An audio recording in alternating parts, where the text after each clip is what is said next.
When beginning with our DIY tool, it will ask you to start with a floor plan or start from scratch. If I click Start with a floor plan, it will ask you to adjust your measurement unit and ceiling height if need be, as well as start you with 4 different shapes or the option to draw custom. I'm going to pick an open floor plan, hit OK. Here you're able to choose your door style.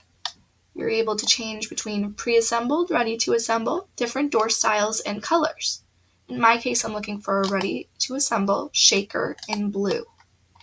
Here it will give me the options that best align to my selections. I'm looking for a light blue shaker. Hit OK. Here's the summary where I'm able to go over what I've selected and hit confirm. The program will then start me with the shape I selected.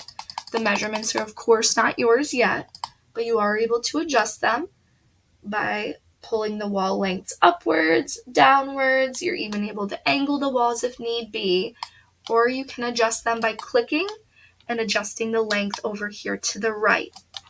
Once you have the lengths that you need, you're able to add in different cabinets, appliances, or you're even able to change finishes such as backsplash in the space.